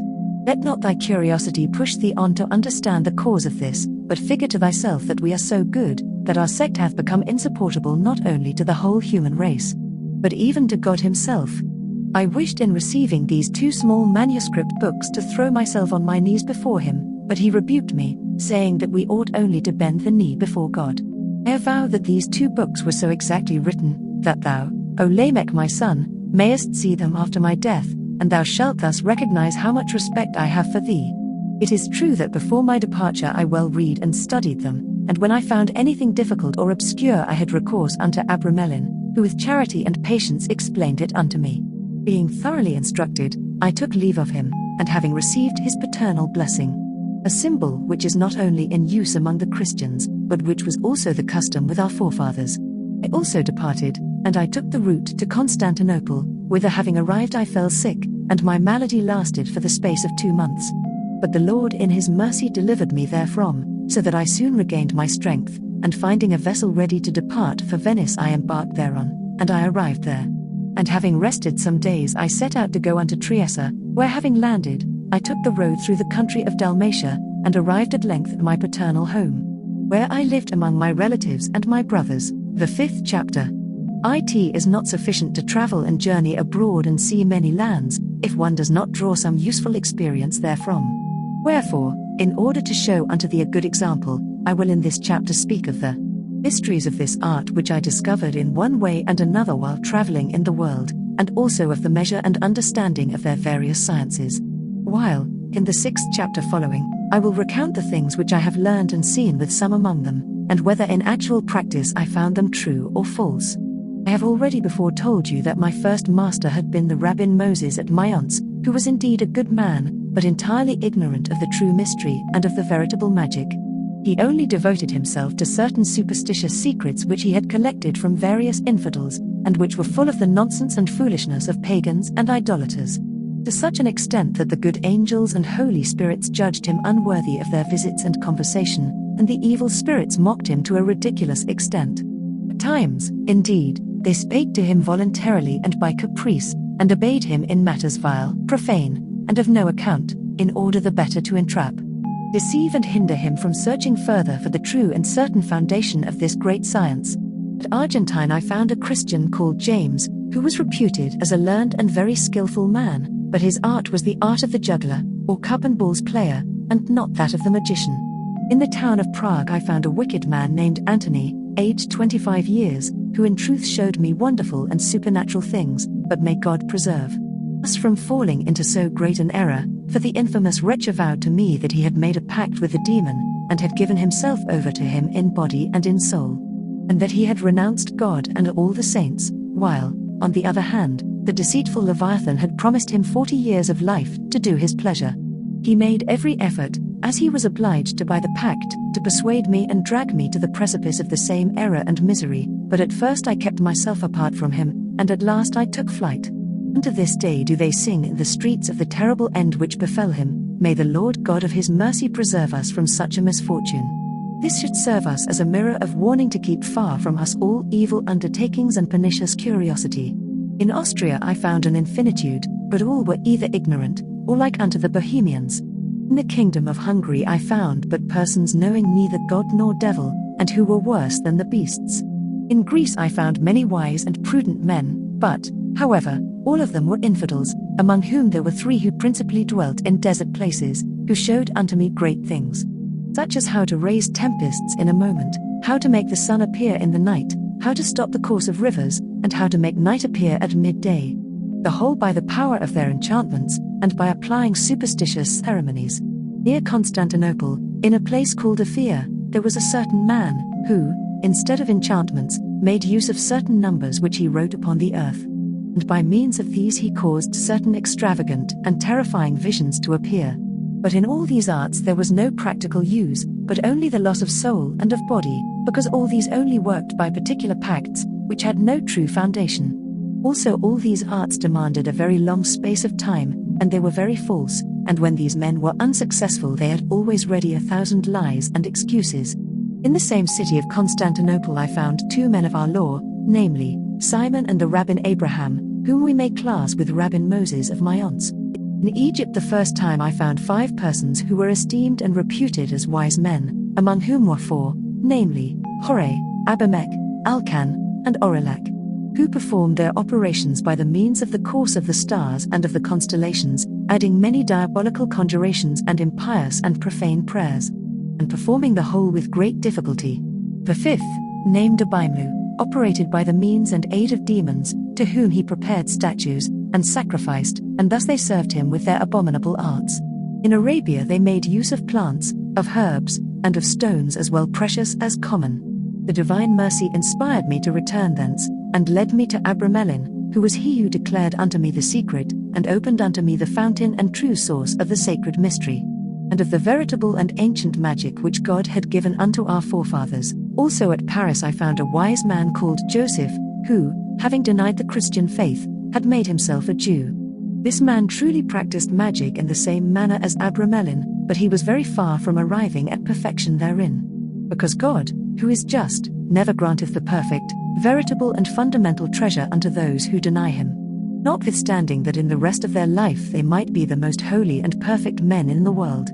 I am astonished when I consider the blindness of many persons who let themselves be led by evil masters, who take pleasure in falsehood, and, we may rather say, in the demon himself, giving themselves over unto sorceries and idolatries, one in one manner, another in another manner, with the result of losing their souls. But the truth is so great, the devil is so deceitful and malicious, and the world so frail and so infamous that I must admit that things cannot be otherwise. Let us then open our eyes, and follow that which I shall lay down in the following chapters. And let us not walk in another path, whether of the devil, or of men, or of books which boast of their magic. For in truth I declare unto thee that I had so great a quantity of such matters written out with so much art, that had I not had these of Abramelin, I could herein have given thee those. However, it is true that just as there is only one God, that not one of these books is worth an obolus. Yet with all this there are men so blind that they buy them at exorbitant prices, and they lose their money, their time, and their pains, and which is worse, very often their souls as well. The 6th chapter. The fear of the Lord is the true wisdom, and he who hath it not can in no way penetrate the true secrets of magic, and he but buildeth upon a foundation of sand, and his building can in no way last. The Rabbin Moses persuaded me to be wise, while he himself, with words which neither he himself nor any other person understood, and with extravagant symbols made bells to sound. And while with execrable conjurations he made appear in glasses him, who had committed a theft. And while he made a water causing an old man to appear young, and that only for the space of 2 hours and no longer. All the which things he indeed taught me, but the whole was but vanity, low curiosity, and a pure deception of the demon, leading to no useful end imaginable, and tending to the loss of the soul. And when I had the veritable knowledge of the sacred magic, I both forgot them, and banished them from mine heart. That impious Bohemian, with the aid and assistance of his associate, performed astounding feats. He rendered himself invisible, he used to fly in the air, he used to enter through the keyholes into locked-up rooms, he knew our greatest secrets. And once he told me things which God alone could know. But his art cost him too dear, for the devil had made him swear in the pact that he would use all his secrets to the dishonor of God, and to the prejudice of his neighbor. Ultimately his body was found dragged through the streets, and his head without any tongue therein, lying in a drain, and this was all the profit he drew from his diabolical science and magic. In Austria I found an infinitude of magicians who only occupied themselves in killing and maiming men, in putting discord among married people, in causing divorces, in tying witch knots in osier or willow branches to stop the flow of milk in the breasts of nursing women, and similar infamies. But these miserable wretches had made a pact with the devil, and had become his slaves, having sworn unto him that they would work without cessation to destroy all living creatures. Some of these had 2 years for their pact to run, some 3, and after that time they underwent the same fate as the Bohemian. At Linz I worked with a young woman, who one evening invited me to go with her, assuring me that without any risk she would conduct me to a place where I greatly desired to find myself. I allowed myself to be persuaded by her promises. She then gave unto me an unguent, with which I rubbed the principal pulses of my feet and hands, the which she did also. And at first it appeared to me that I was flying in the air in the place which I wished, and which I had in no way mentioned to her. I pass over in silence and out of respect that which I saw, which was admirable, and appearing to myself to have remained there a long while, I felt as if I were just awakening from a profound sleep. And I had great pain in my head and deep melancholy. I turned round and saw that she was seated at my side. She began to recount to me what she had seen, but that which I had seen was entirely different. I was, however, much astonished, because it appeared to me as if I had been really and corporeally in the place, and there in reality to have seen that which had happened. However, I asked her one day to go alone to that same place, and to bring me back news of a friend whom I knew for certain was distant 200 leagues. She promised to do so in the space of an hour. She rubbed herself with the same unguent, and I was very expectant to see her fly away. But she fell to the ground and remained there about 3 hours as if she were dead, so that I began to think that she really was dead. At last she began to stir like a person who is waking, then she rose to an upright position, and with much pleasure began to give me the account of her expedition, saying that she had been in the place where my friend was, and all that he was doing, the which was entirely contrary to his profession. Whence I concluded that what she had just told me was a simple dream, and that this unguent was a causer of a fantastic sleep. Whereon she confessed to me that this unguent had been given to her by the devil. All the arts of the Greeks are enchantments and fascinations, and the demons hold them enchained in these accursed arts, so that the foundation of the true magic may be unknown to them, which would render them more powerful than they. And I was the more confirmed in this opinion because their operations were of no practical use whatever, and caused injury unto him who put them into practice. As in fact many of them avowed plainly to me, when I had the true and sacred magic, there are also many operations which they say are handed down from the ancient Sibyls. There is an art called white and black, another angelical, tea time, in which I avow that I have seen orations so learned and beautiful, that had I not known the venom therein hidden, I would have given them herein. I say all this because it is very easy to him who is not constantly upon his guard to err. One old scribbler of symbols gave me many enchantments which only tended to work evil. He performed other operations by means of numbers, which were all odd, and of a triple proportion, in no way similar to the other, and for proof of this, he caused by such means in my presence a very fine tree which was near my house to fall to the ground, and all the leaves and fruits were consumed in a very short time. And he told me that in numbers there was hidden a very great mystery, because that by the means of numbers one can perform all the operations for friendships, riches, honors, and all sorts of things, good and evil, and he assured me that he had tried them, but that yet some that he knew to be very true had not yet succeeded with him. With regard to this particular, I found out the reason through the wise Abramelin, who told me that this came and depended from a divine ministry, that is to say, from the Kabbalah, and that without that, one could not succeed. All these things have I beheld, and many others, and those who possessed these secrets gave them to me out of friendship. I burned these recipes afterwards in the house of Abramelin, they being absolutely things very far removed from the will of God, and contrary to the charity which we owe unto our neighbor. Every learned and prudent man may fall if he be not defended and guided by the angel of the Lord, who aided me, and prevented me from falling into such a state of wretchedness, and who led me undeserving from the mire of darkness unto the light of the truth. I have known and felt the effects of the goodness of the wise Abramelin, who of his own free will, and before I had asked him so to do, accepted me for his disciple. And before that I had declared my wish unto him, he would accomplish and fulfill my desire, and all that I wished to obtain from him he knew before I could open my mouth. Also he recounted to me all that I had seen, done, and suffered from the time of my father's death down to this moment. And this in words obscure and as it were prophetic, which I did not then comprehend, but which I understood later. He told me many things touching my good fortune, but, which was the principal thing, he discovered to me the source of the veritable Kabbalah, the which according to our custom, I have in turn communicated unto thine elder brother Joseph. After that he had fulfilled the requisite conditions without the accomplishment of which the Kabbalah and this sacred magic cannot be exercised, and which I will recount in the 2 following books. Afterwards he did manifest unto me the regimen of the mystery of that sacred magic which was exercised and put into practice by our forefathers and progenitors, Noah, Abraham, Jacob, Moses, David, and Solomon, among whom the last misused it, and he received the punishment thereof during his life. In the second book I will describe the whole faithfully and clearly, in order that if the Lord God should wish to dispose of me before that thou shalt have attained a competent age, thou shalt find these 3 small manuscript books as forming at the same time both an inestimable treasure and a faithful master and teacher. Because there are very many secrets in the symbols of the third book which I have seen made experiment of with mine own eyes by Abramelin, and to be perfectly true, and which afterwards I myself have performed. And after him I found no one who worked these things truly.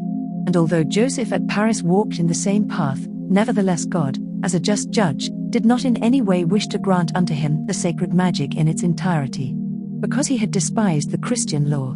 For it is an indubitable and evident thing that he who is born Christian, Jew, pagan, Turk, infidel, or whatever religion it may be, can arrive at the perfection of this work or art and become a master, but he who hath abandoned his natural law, and embraced another religion opposed to his own, can never arrive at the summit of this sacred science. The 7th chapter.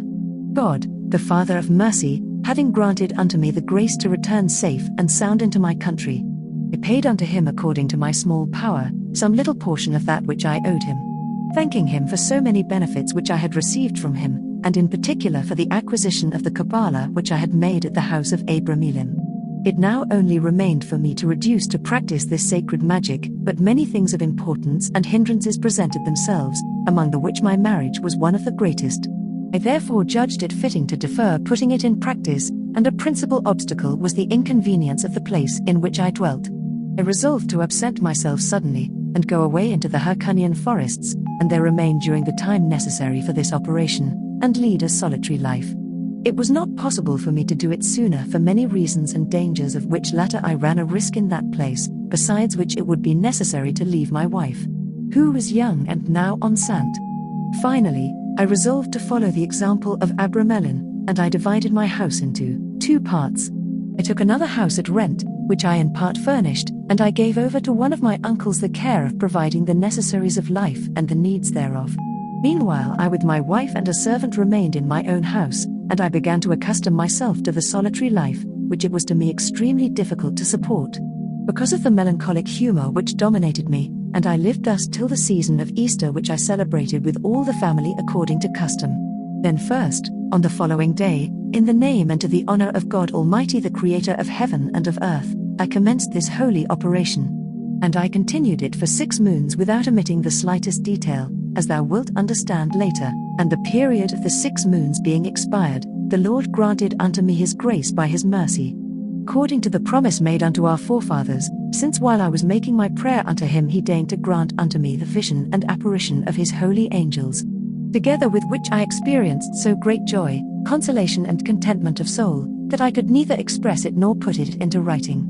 And during the 3 days, while I was enjoying this sweet and delightful presence with an indicible contentment, my holy angel, whom God the most merciful had destined from my creation for my guardian, spake unto me with the greatest goodness and affection, who not only manifested unto me the veritable magic, but even made easier for me the means of obtaining it. He confirmed as being true the symbols of the Kabbalah which I had received from Abramelin, and he gave me the fundamental means by which I could have an infinitude of others in my operations according to my pleasure, assuring me that he would instruct me fully thereon. These symbols are all like those of the third book. He gave me further very useful advice and admonition, such as an angel could give.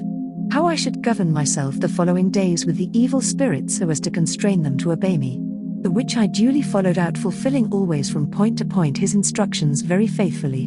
And by the grace of God I constrained them to obey me and to appear in the place destined for this operation, and they obligated themselves to obey me, and to be subject unto me. And since then even until now, without offending God and the holy angels, I have held them in my power and command, always assisted by the power of God and of his holy angels. And this with so great a prosperity of our house, that I confess that I held myself back from the vast riches which I could have accumulated, although I possess enough to be counted among the number of the rich, as thou wilt know when thou shalt be more advanced in age. May the grace of the Lord, and the defense and protection of his holy angels never then depart from me, Abraham, nor from my 2 sons Joseph and Lamech, nor from all those who by your means and by the will of God shall receive this operation, so be it. The 8th chapter. In order to show that man ought to make use of the good things of the Lord by applying them unto a good end, that is to say, unto his honor and glory, both for his own use and that of his neighbor. I will describe in a few words in this present chapter many and the most considerable operations which I have carried out, and the which, with the aid of the all-powerful Lord and of the holy angels, by the means of this art I have easily conducted unto the desired end. And I write not this description in any way to vaunt myself, nor out of vain glory, the which would be a great sin against God, because it is he who hath done the whole, and not I. But only do I write this that it may serve for instruction unto others, so that they may know wherein they ought to avail themselves of this art, as also that they may use it to the honor of him who hath given this wisdom unto men, and glorify him. And in order that each one may know how great and inexhaustible are the treasures of the Lord, and render unto him particular thanks for so precious a gift. And especially do I thank him for having granted unto me, who am but a little worm of earth, through the means of Abramelin the power to give and communicate unto others this sacred science. After my death a book will be found, which I commenced to write at the time when I was beginning to put in practice this art, which, reckoning the number of the years, was in 1409. Until today, on which I am arrived at the 96th year of mine age, with all honor and augmentation of fortune, and in this book can be read in detail even to the very least thing which I have done. But here, as I have aforesaid, I will describe only the most remarkable. Up till now I have healed of persons of all conditions, bewitched unto death, no less than 8,413, and belonging unto all religions, without making an exception in any case. I gave unto mine Emperor Sigismund, a very clement prince, a familiar spirit of the second hierarchy, even as he commanded me, and he availed himself of its services with prudence. He wished also to possess the secret of the whole operation, but as I was warned by the Lord that it was not his will, he contented himself with what was permitted, not as emperor, but as a private person, and I even by means of mine art facilitated his marriage with his wife, and I caused him to overcome the great difficulties which opposed his marriage. I delivered also the Count Frederick by the means of 2,000 artificial cavalry, the which I by mine art caused to appear according unto the tenor of the 29th chapter of the 3rd book here following, free out of the hands of the Duke Leopold of Saxonia.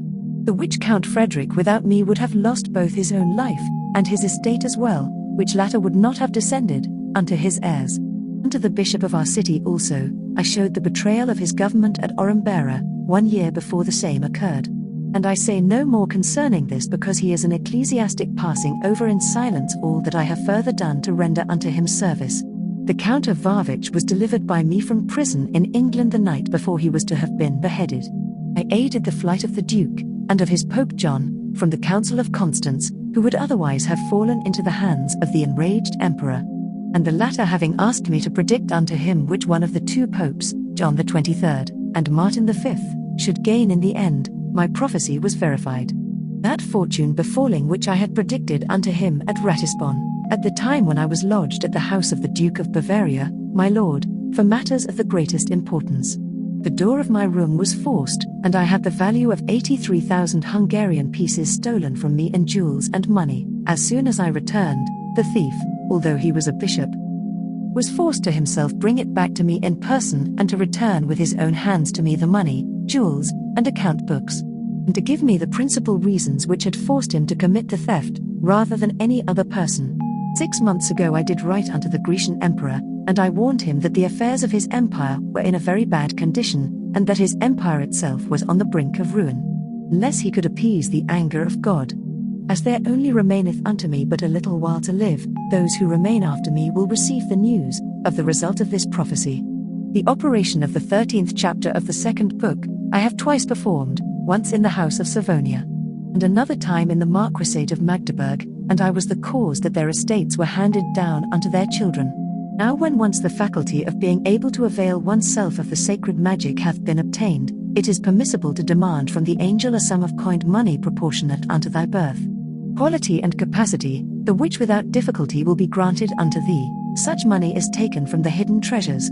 It is, however, necessary to note that in all treasures one is allowed to take the 5th part, God permitting the same. Although some braggart chatterers 44 do say that there be an infinitude hereof which be destined and reserved unto Antichrist, I do not for a moment say that this may not be true. But undoubtedly from the same treasures one may also take the fifth part. There are yet more which be destined unto others. Mine own particular treasure was assigned unto me at Herbipolis, and I performed the operation of the 8th chapter of the 3rd book.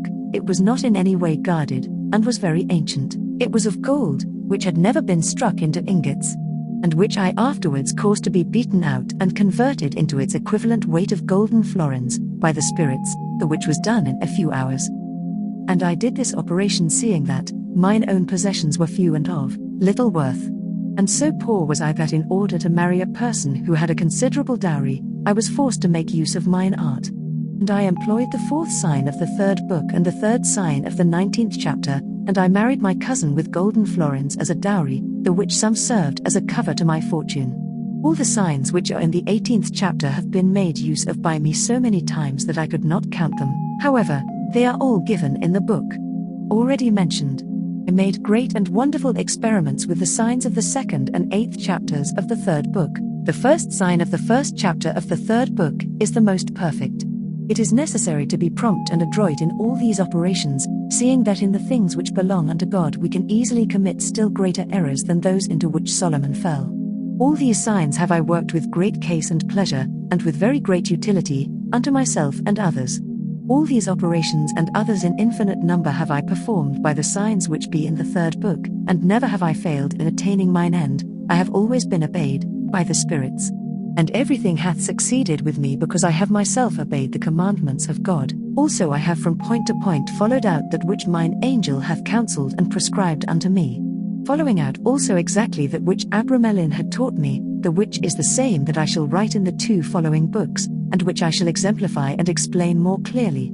Because the instructions which I received, although in very obscure words and hieroglyphics, have caused me to attain mine object, and have never permitted me to err and fall into pagan, strange, and superstitious idolatries, I being always kept in the way of the Lord, who is the true, the only, the infallible end, for arriving at the possession of this sacred magic. The 9th chapter. The infamous Belial hath no other desire than that of obtaining the power of hiding and obscuring the true divine wisdom, so that he may have more means of blinding simple men and of leading them by the nose, so that they may always remain in their simplicity, and in their error, and that they may not discover the way which leadeth unto the true wisdom. Seeing that otherwise it is certain that both he and his kingdom would remain bound, and that he would lose the title which he giveth himself of Prince of this world, having become the slave of man. This is wherefore he seeketh to annul and destroy utterly this sacred wisdom. I, however, do pray all and singular to be upon their guard, and in no way to despise the way and wisdom of the Lord, nor to allow themselves to be seduced by the demon and his adherents, for he is a liar and will be so eternally, and may the truth forever flourish. For in following out and obeying with fidelity that which I have written in these 3 books, not only shall we arrive at the desired end, but we shall sensibly know and feel the grace of the Lord, and the actual assistance of his holy angels, who take an incredible pleasure in seeing that they are obeyed and that you intend to follow out the commandments of God, and that their instructions are observed. Such then are the particular points upon which I insist. This wisdom hath its foundation in the high and holy Kabbalah, which is not granted unto any other than unto the firstborn, even as God hath ordained, and as it was observed by our predecessors. Thence arose the difference, and the truck or exchange between Jacob and Esau, the primogeniture being the Kabbalah, which is much nobler and greater than the sacred magic. And by the Kabbalah we can arrive at the sacred magic, but by the latter we cannot have the Kabbalah.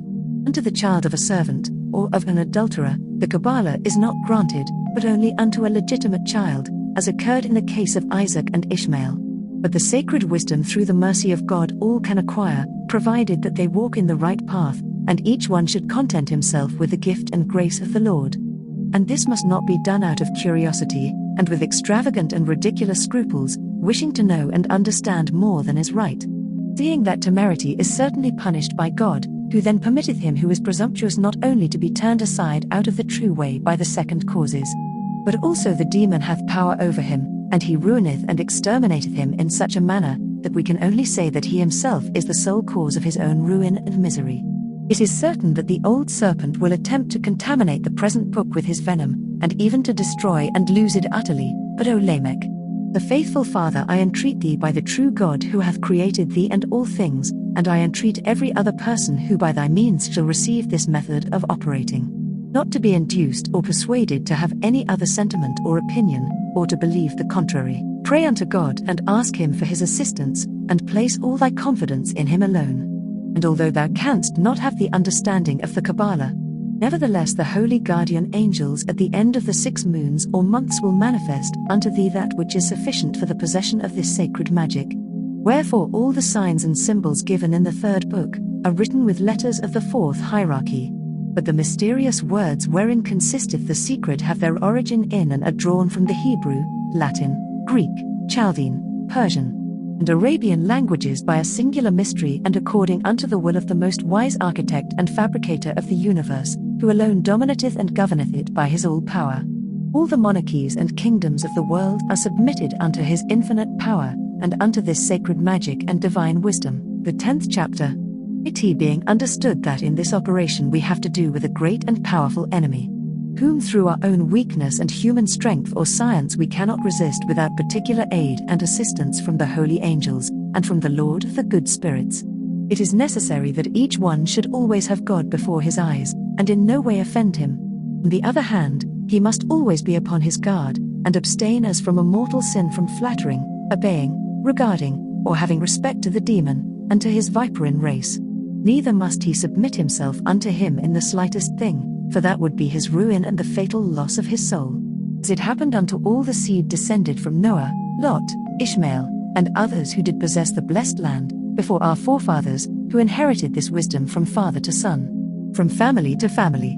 But in the course of time, having lent an ear unto the treacherous enemy, they let themselves be turned away from the veritable path, and did lose the true science which they had received from God by the means of their fathers, and gave themselves over unto superstitious sciences, and unto diabolical enchantments, and unto abominable idolatries, the which was the cause that thereafter God did chastise them, defy them, and chase them from their country, and did introduce in their stead our predecessors.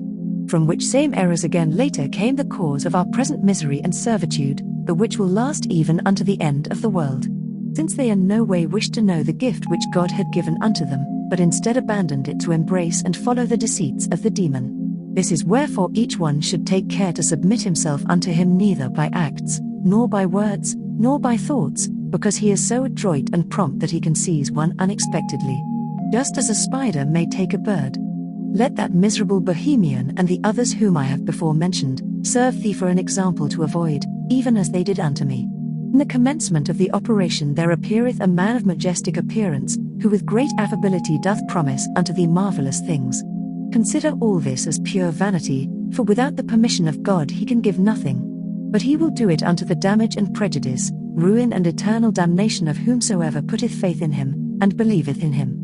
As we may see in the Holy Scripture in the matter of Pharaoh and his adherents, the which despised the veritable and certain wisdom of Moses and Aaron, and were in the beginning backed up by the devil, who showed them by the means of enchantments that he could both do and put in practice all the works of the aforesaid holy men, whence he ultimately did reduce them to such a condition of obstinacy and blindness, that without perceiving their own error and the deceit of the demon, they were cruelly chastised by God with divers plagues, and were at last all drowned in the Red Sea.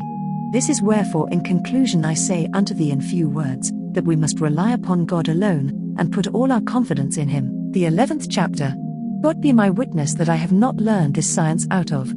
I have before cited certain examples in order to show unto thee that God Almighty doth not in any way grant the art or the science unto a person in order that he may use it for himself alone, but in order that he may provide for the needs of others, and of those who do not possess this sacred science.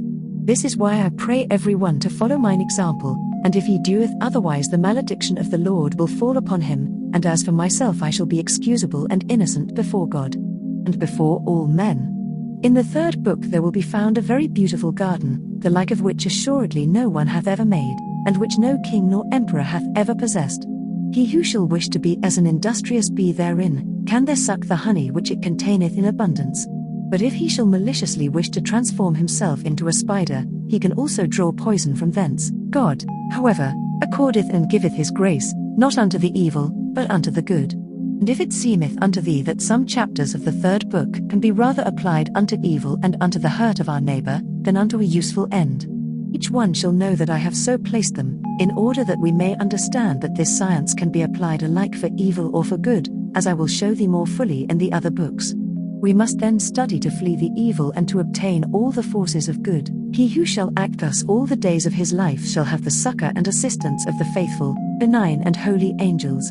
And he who shall use it for evil shall be abandoned by the same angels, and shall be in the power of the treacherous enemy, who never faileth to obey the commands of such an one to work evil, in order to render him his slave.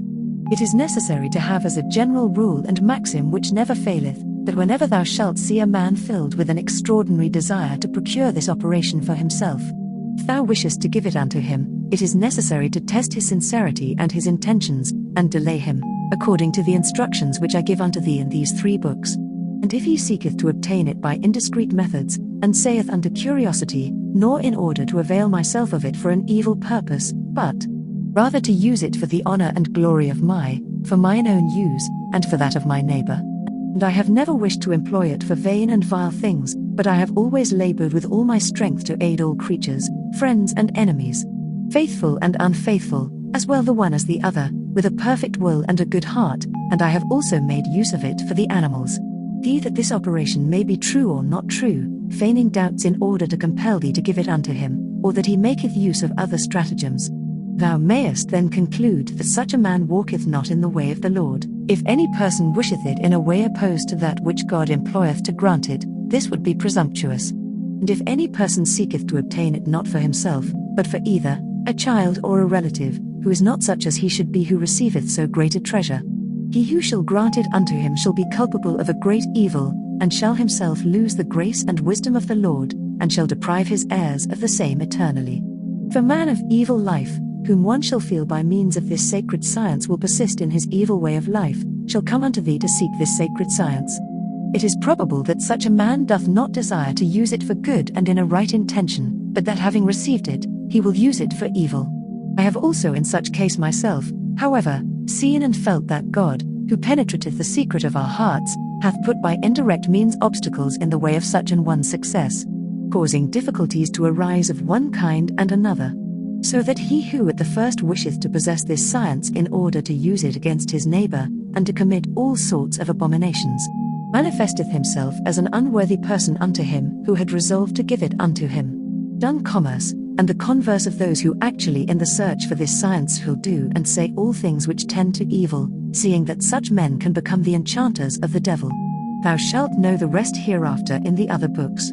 Here I am very prolix upon this point, and I am exaggerating much, because it is certain that once the operation is given in due form, it is an irrevocable act. But if, on the other hand, after an exact examination and inquisition thou shalt find a person tranquil and sincere, thou must aid him, because God who hath aided thee wisheth also to aid him. And to this end hath he put into thine hands this sacred science. Thou must make every effort to procure peace amongst those who are at discord, and sworn enemies among themselves. And it is imperative to do good unto every one, this being the sole and true means of rendering favorable unto thee, God, the angels, and men, and of making the demon thy slave, and obedient in all and through all. And such an one shall pass the rest of his life with a good and right conscience, in honor and peace, with contentment, and useful unto all beings. I entreat those who shall be possessors of a so great treasure to employ it in the proper manner, and never to cast it before swine. Thou shalt use it for thyself, O Lamech, my son, but of the fruit which thou shalt draw therefrom, thou shalt make partakers those who have need. And the more thou shalt give, the more shall thy means increase. The same shall happen unto him to whom thou shalt give it.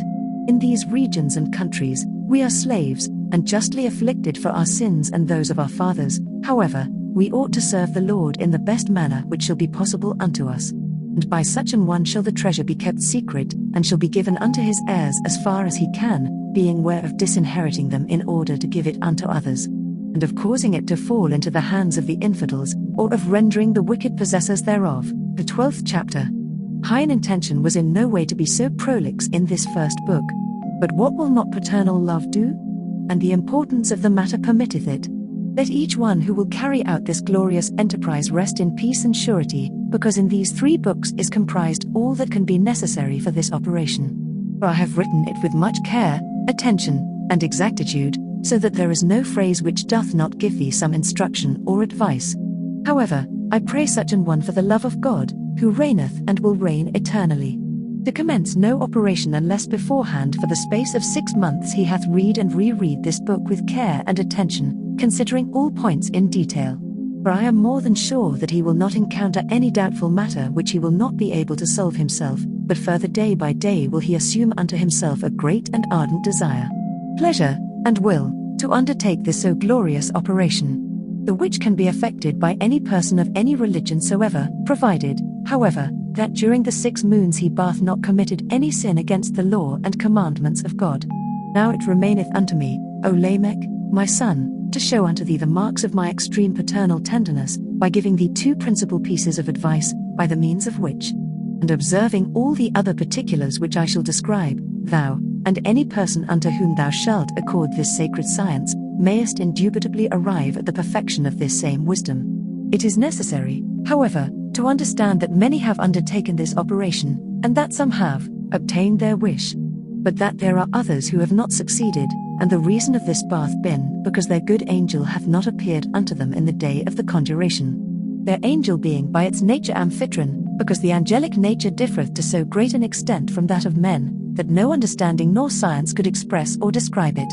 As regardeth the great purity wherewith they be invested, I do not wish that thou, Lamech, my son, and thy successor, and friends, should be deprived of a so great treasure. I in no way wish to abandon thee in so essential a matter. The other point is the psalm which I will tell thee also. And though thou givest the operation unto another person, although he be a friend, thou shalt in no wise communicate this unto him. Because this psalm is the preservative against all those to whom thou shalt have given the holy magic, should they wish to make use of it against thee. Thou shalt be able thyself to make excellent use of it against them. This was granted by the Lord unto David for his own preservation.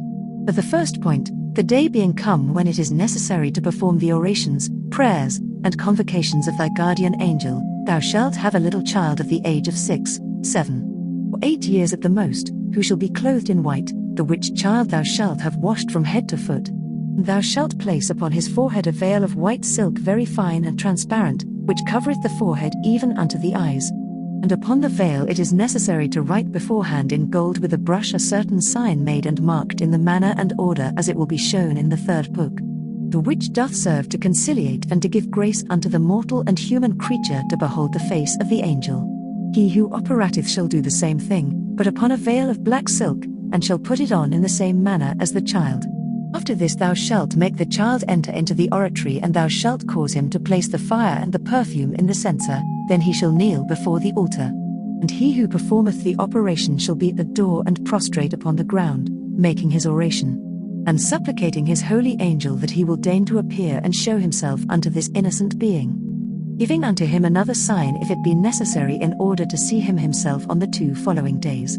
It is requisite that he who shall operate shall take heed to in no wise regard the altar, but having his face towards the ground let him continue his orations. And as soon as the child shall have seen the angel thou shalt command him to tell thee, and to look upon the altar and take the lamen or plate of silver which thou shalt have placed there for this purpose, in order to bring it unto thee if it be necessary. And whatever other thing the holy angel shall have written thereon, wherewith thou oughtest to work on the 2 following days, the which being done he will disappear, which being carefully done, the child will tell thee, for this it is necessary to have instructed him beforehand, and thou shalt command him to bring unto thee the little plate, by the which when thou hast received it thou shalt know what the angel hath ordered thee to do. And thou shalt cause it to be replaced upon the altar, and thou shalt quit the oratory, thou shalt close it, and thou shalt in no wise enter therein during the 1st day. And thou shalt be able to send away the child. And he who shall perform the operation shall prepare himself during the rest of the day for the morrow following, to enjoy the admirable presence of the holy guardian angel, in order to obtain the end so earnestly desired, and which shall not fail thee if thou followest the path which he shall show unto thee. And these 2 signs are the key of the whole operation, unto the glory of the most holy name of God and of his holy angels. The sacred magic of Abramelin the Mage, written by Abraham. You have reached the end of the 1st book.